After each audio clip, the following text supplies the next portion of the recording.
Hello everyone. For this video we'll be going over a little bit of chapter 12 and a little bit of chapter 13, and something I want you to keep in mind is for your next speech it'll be an informative speech, so some things that you'll hear will apply to that. So let's go ahead and get started with the chapter 12 part. So both of these will be shorter than what I did for chapter 11. Anyway, so presenting a speech.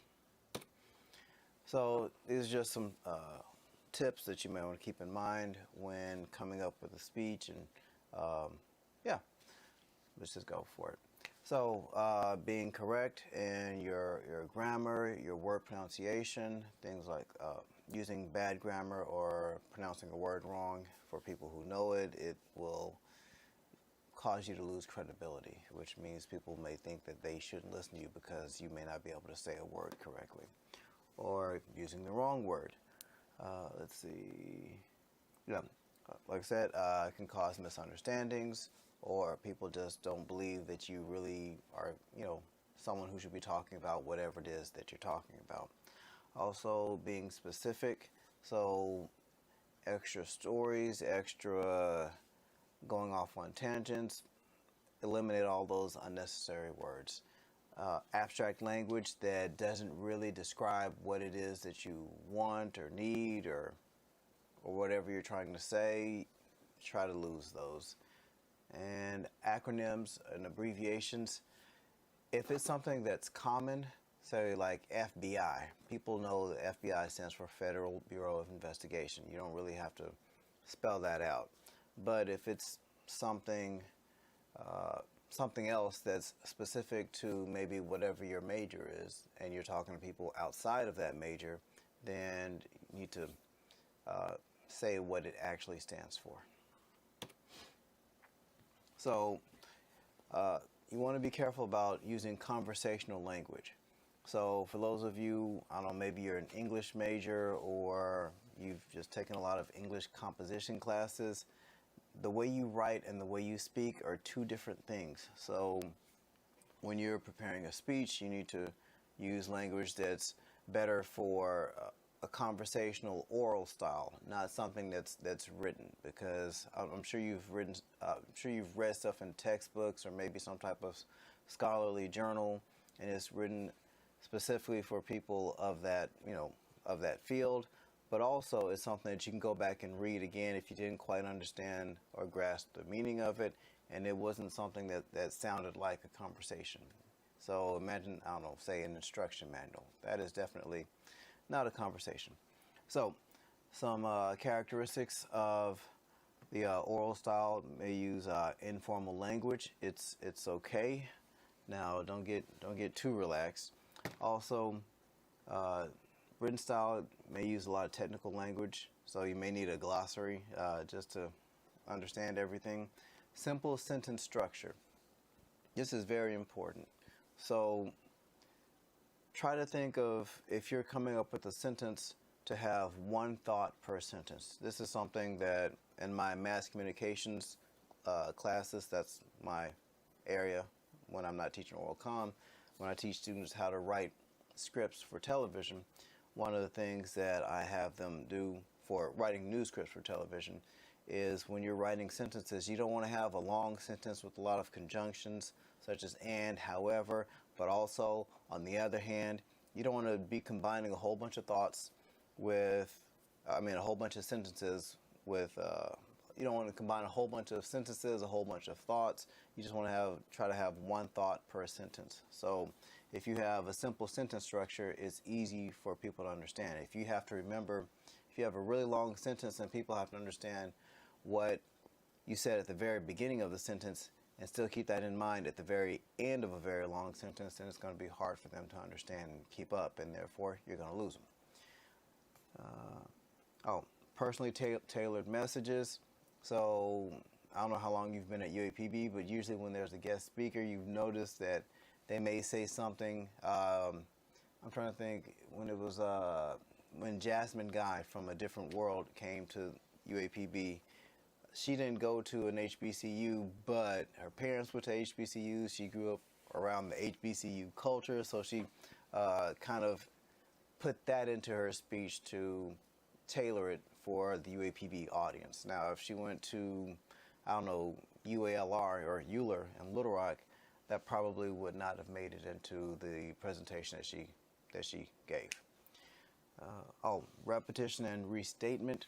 So yes, the reason why repetition and restatement is important is because if someone's listening to you, they're not going to have a script of exactly what you say. Okay, this isn't. Say, for example, I don't know. Say you're in church and you're looking up a Bible passage. You can go back and you can read it again and again, even over and over.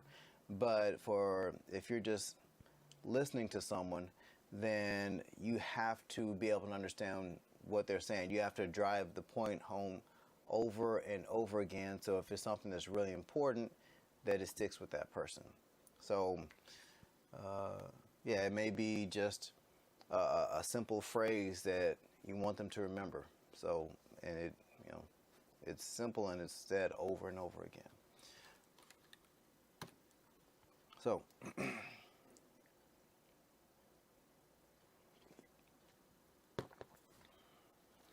some other things about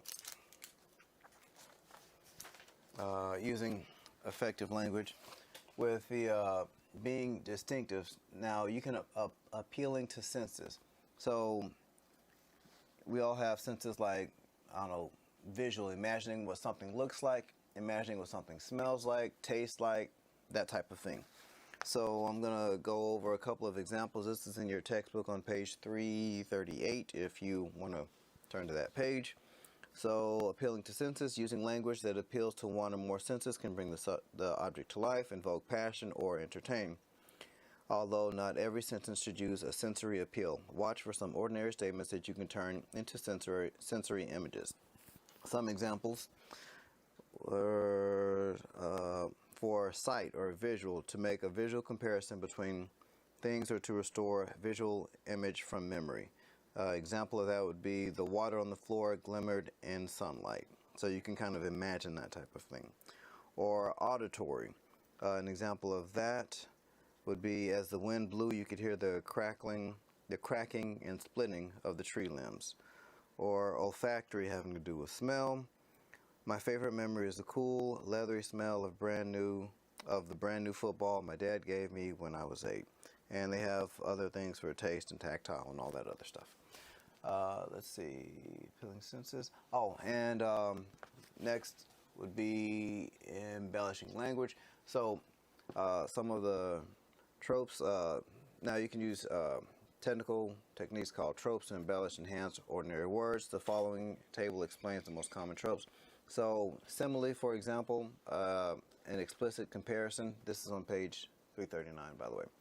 Simile, an explicit comparison between two things using like or as. You've heard busy as a bee, clear as a bell, cold as ice. Those are similes, so language that kind of embellish. Let's see what another one. Metaphor, so an implied comparison. So every day is an uphill battle, so kind of like implying that the day and the uphill battle can be compared in some sort of way. Rhetorical questions, you guys understand that. So, yeah, I'm not even going to go through that one. Let's see. Some other speech devices. Schemes such as repetition, alliteration, and parallelism. So, repetition, you guys understand that, just basically putting a key phrase regularly in your speech, or maybe some type of quote or something, that whatever it is that you want them to remember. Alliteration, so repetition of initial consonants in two or more words in close proximity. An example would be already American vessels have been searched, seized, and sunk. So the searched, seized, sunk, all consonants, so S sounds that come together, pretty closely in the sentence. And parallelism, so repeating the same grammatical patterns. Here's an example. Tell me and I forget. Teach me and I may remember. Involve me and I will learn. So that's that same pattern of speaking would be parallelism.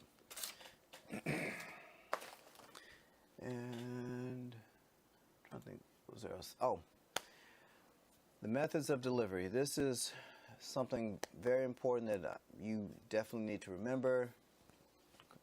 Know, commit to memory, and for the rest of your speeches, this will affect you.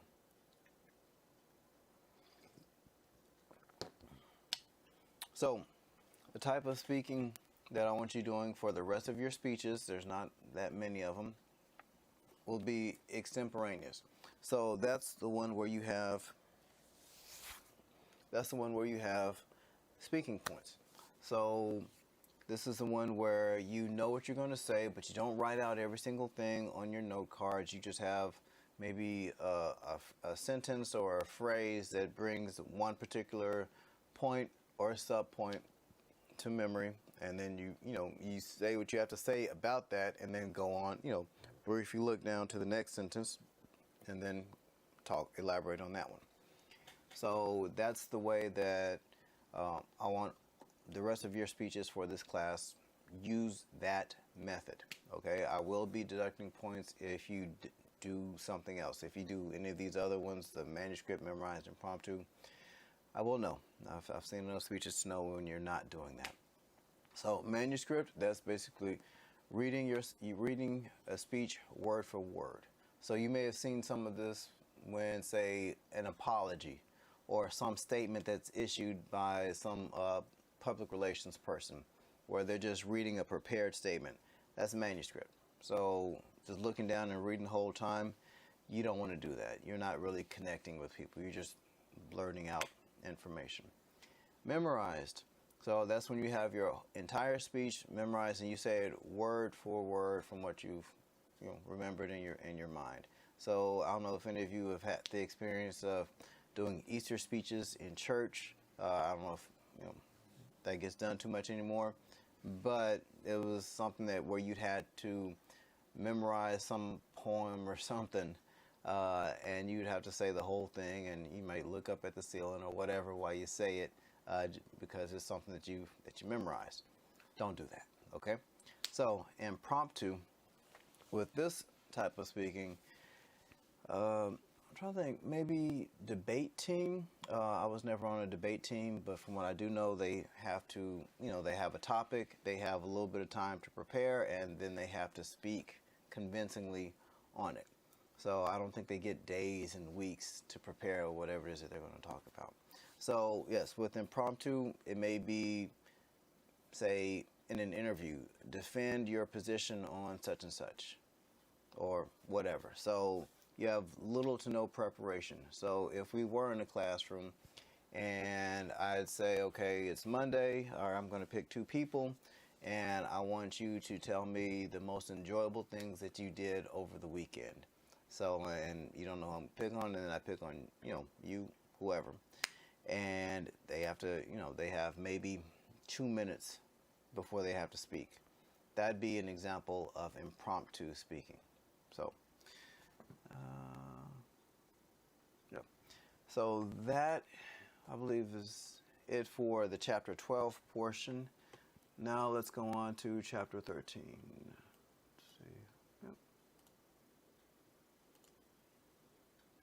So, where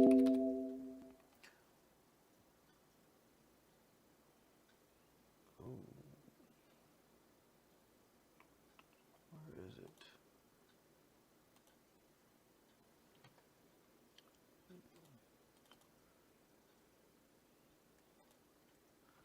Okay. All right, there we go. So, what was I? Oh, chapter 13.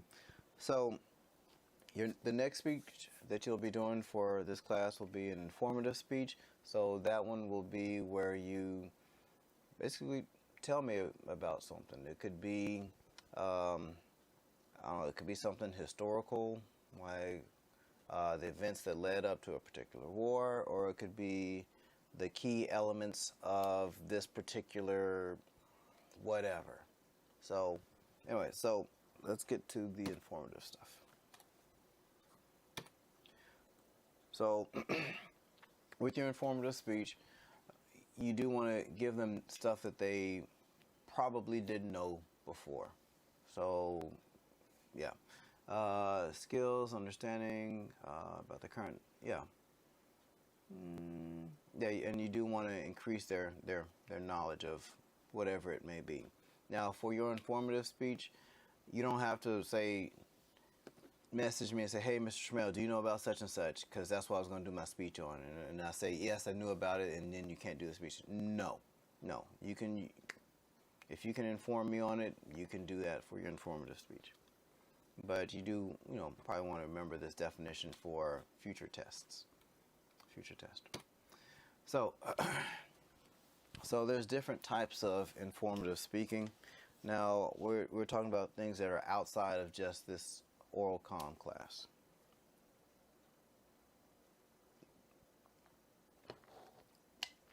So one is to describe. So maybe describing the particular traits of an animal. Maybe how this animal is different from its predecessor. I don't know.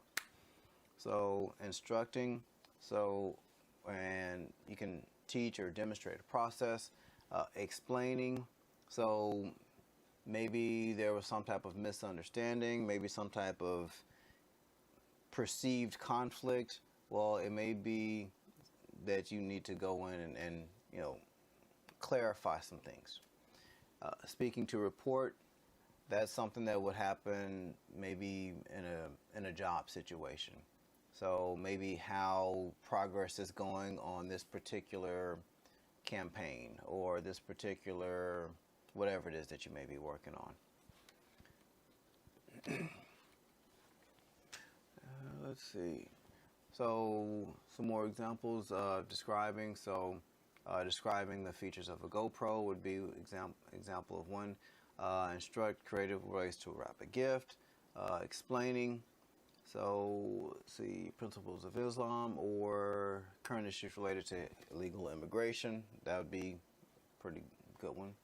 Yeah, reporting findings of student parking. Okay, yeah. So these are some examples of some informative speeches. Now, for a little small guide for your informative speech, I'm going to mention some things, and if you want to follow along, this is page 369. But basically, developing is just coming up with your topic. So narrowing down all the things that you can talk about, all the little facets of this particular area, and getting one overall topic. Creating is actually coming up with main points. So it would be, maybe 3 particular things about whatever it is that you're talking about. So presenting is how you're going to outline or how you're going to deliver that speech. Say maybe there's visual aids. You may need to incorporate that into your index cards, your notes, or maybe there's a particular slide or picture that you want to call special attention to. So it's just working on how exactly am I going to go through this? What are some of these things I need to be ready for, so when they pop up, I can be like, okay, this is whatever that I want to talk about. And listening and evaluating, that's just basically hearing the feedback that someone may give you and becoming better for it. So the things that are worth listening to, and learning from. So with developing an informative topic, now if we were in the classroom, this would be a little bit more applicable. So getting to know the audience and the situation. So you don't want to just have a standard speech for every single person, regardless of their age or their education level. So, or just maybe just special interests. So if you were, talking to, I'm just say the NRA or gun club or whatever, hunting club, whatever. You probably wouldn't need to break down, how gunpowder affects bullets. So that's something that they may, already know, or if you were doing a speech within that realm, that's something you wouldn't want to spend a lot of time on because they probably already know it. Also, about your audience, knowing how they feel about certain topics. I think one of the things that I mentioned earlier in this class was about cell phones and how, I don't want my kids to have cell phones till they're old enough to drive. And I know that that's not, I know most people's positions, college students' positions differs from mine. So I take that into consideration when I say something like that. Also, knowing what they know about your topic. So if you have to give a lot of basic information, then you may have to adjust. Say you have 7 minutes. Well, then you may have to spend more time on that and trim time from another area of your speech. And, just keeping the things that they absolutely must know, like extemporaneous speaking is something that you must know for your next speech. Also, why is your audience there? That may be a factor. You may have to, it'd be, what's it called, the elephant in the room. You might have to address that before you can continue with whatever it is that you're talking about. Yeah, anything you may want to know about the situation or environment. If something dramatic that had, affected a community or the workplace area, and you don't mention that, then it may seem everybody's thinking about it anyway. So you might as well have a comment or so to make about it and then continue on. So I know I've done that in classrooms during certain situations. Let's see. Oh, and of course, narrowing your topic. So I'm sure I've said this in many other ways, but I'll say it another way. You don't want your topic to be too broad. One way of making your speech ineffective is if you try to cover way too much. So if you have a very large topic and a little amount of time, and you spend 15 seconds on every piece that you're trying to talk about, that's not enough for people to really get a grasp of it. Now, if you have 30 minutes for that same topic, well, then maybe you can go into, maybe you can do a good job of it. So when you do narrow your topic, it does help you save energy, save time, helps you make decisions better, because if you know that something may be interesting, maybe you like it, but it's not on message with your central idea statement, which your next speech needs to have, then you already have the decisions already made that, okay, I'm not going to use this. So anyhow, that's it for the 12 and 13. So for your test, it will cover chapter 11, chapter 12, and chapter 13. So just remember, for your next speech, use extemporaneous speaking. So that means, using notes. So not reading things the whole time. Anyway, that's it for this video.